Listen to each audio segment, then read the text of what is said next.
नमस्कार, स्वागत करते हैं आप सभी का एजे वीडियोग्राफी में ताज़ा व फ्रेश वीडियो में। एनसीपी, कांग्रेस, शिवसेना के महाविकास अघाड़ी गठबंधन वाली उद्धव सरकार में एमएनएस प्रमुख राज ठाकरे ने हड़कंप मचा करके रख दिया है। लाउड स्पीकर के मुद्दे को लेकर उद्धव ठाकरे पूरी तरह से घिर चुके हैं और बौखलाई शिवसेना राज ठाकरे पर आर्म्स एक्ट के तहत मुकदमा दर्ज कर लिया है। हालांकि राज ठाकरे के द्वारा दिखाई गई तलवार के कारण उन पर आर्म्स एक्ट के तहत मुकदमा दर्ज किया गया है, लेकिन राज ठाकरे की गिरफ्तारी शिवसेना को डुबोकर रख देगी, क्योंकि राज ठाकरे ने अंजाम के लिए लाउड स्पीकर पर बैन लगाने की आवाज़ उठाई है, जो मुख्य तौर पर हिंदुत्व का मुद्दा है।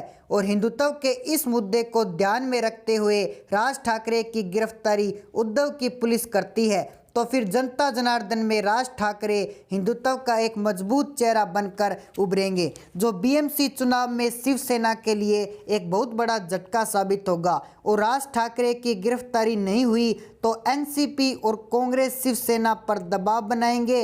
ऐसे में आज शिवसेना ऑफिस के सामने राज ठाकरे की टोपी वाली फोटो लगा करके पोस्टर विवार भी शिवसेना की तरफ से दिया गया है। कल उखाड़ दिया वाले पत्रकार संजय राउत ने राज ठाकरे को भारतीय जनता पार्टी का भोंपू बताया था और आज शिवसेना ने पोस्ट वार के जरिए राज ठाकरे की भूमिका पर कोई तरह के सवाल उठा दिए हैं। ऐसे में बीएमसी चुनाव से ठीक पहले उद्धव सरकार चारों तरफ से घिर चुके हैं, जिसमें शिवसेना को बहुत बड़ा नुकसान होने का अनुमान लगाया जा रहा है। एक तरफ हिंदुत्व के मुद्दे को लेकर महाराष्ट्र की राजनीति में उथल पुथल मची हुई है, तो दूसरी तरफ उद्धव सरकार के भ्रष्टाचारी मंत्रियों के ऊपर ईडी ने शिकंजा कसना शुरू कर दिया है। ईडी ने नवाब मलिक के 7 फ्लैट और 148 एकड़ जमीन जब्त कर ली है, जिसकी कीमत कई करोड़ों में बताई जा रही है। उद्धव सरकार में मंत्री और एनसीपी नेता नवाब मलिक की ये सारी संपत्ति भ्रष्टाचारों को अंजाम देकर के बनाए गए पैसे से और अंडरवर्ल्ड से कमाए गए काले धन से बनाई गई थी, जिसका अब ईडी हिसाब किताब कर रही है। संजय राउत और नवाब मलिक पर ईडी द्वारा कसे गए शिकंजे पिछले दिनों ही आईटी विभाग की बड़ी कार्रवाई के बाद भी मातोश्री से जुड़ते हुए दिखाई दिए थे, जिसके बाद उद्धव ठाकरे सवालों के कटघरे में खड़े हो गए थे। महाराष्ट्र की राजनीति में भ्रष्टाचार और घोटालों के खेल के साथ साथ एनसीपी, कांग्रेस, शिवसेना के नेताओं में आपसी फूट ने भी जन्म ले लिया है।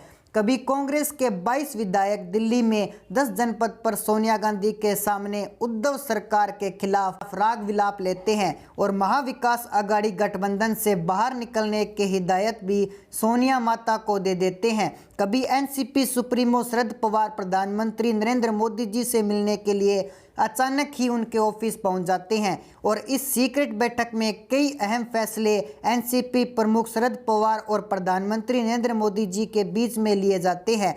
ऐसे में तो ये तय है कि महाराष्ट्र की राजनीति में कोई बड़ी उथल पुथल होने वाली है, लेकिन हिंदुत्व के मुद्दे पर एमएनएस प्रमुख राज ठाकरे ने भारतीय जनता पार्टी के साथ मिलकर बीएमसी से शिवसेना को उखाड़ फेंकने के लिए कमर कस ली है और इसी रणनीति पर उद्धव सरकार को घेरने का काम राज ठाकरे की तरफ से किया जा रहा है। राज ठाकरे ने हिंदुत्व के मुद्दे को जोर शोर से उड़ाते हुए 3 मई तक सभी मस्जिदों में लाउड स्पीकर बैन करने का अल्टीमेटम दे दिया है और साफ कहा है कि लाउड स्पीकर बंद नहीं हुए तो फिर हमारे कार्यकर्ता मस्जिदों के सामने लाउड स्पीकर में हनुमान चालीसा पढ़ेंगे।